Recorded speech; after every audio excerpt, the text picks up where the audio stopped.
আসসালামু আলাইকুম এভরিওয়ান, সবাই কেমন আছেন? আশা করি সবাই ভালো আছেন। আলহামদুলিল্লাহ, আমিও ভালো আছি। আজকে চলে এসেছি আমাদের কুলফিকে গোসল দেব। কুলফিকে নতুন নিয়ে এসেছি।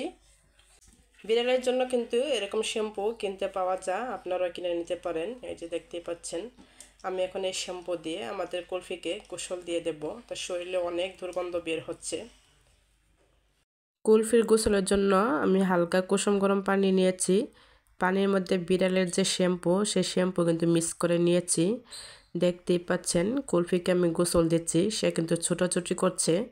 কারণ এই প্রথম তাকে গোসল দেওয়া হচ্ছে, আগে কখনো তাকে গোসল দেওয়া হয়নি।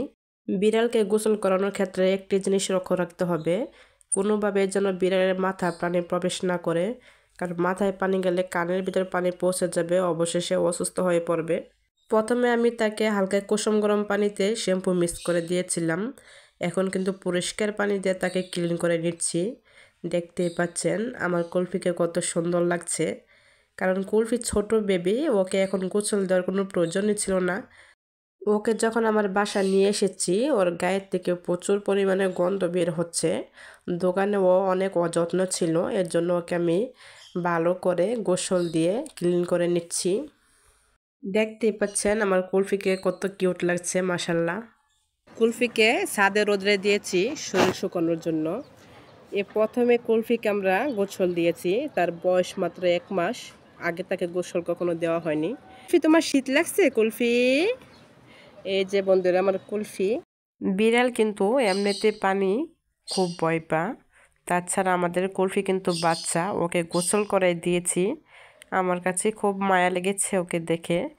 এর জন্য ওকে খুশি করার জন্য আমি চকলেট খেতে দিয়েছি। দেখুন কত সুন্দর করে চকলেট খাচ্ছে আমাদের কুলফি।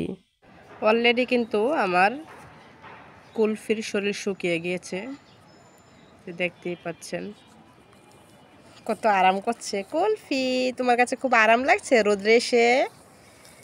এই যে শুয়ে পড়েছে। রোদ্রে বসে তোমার আরাম লাগতেছে কুলফি? শ্যাম্পু করে গোসল দেওয়ার পরে কিন্তু আমাদের কুলফির গায়ের পশমগুলো একদম চিল্কি হয়েছে, দেখতে কত সুন্দর লাগছে।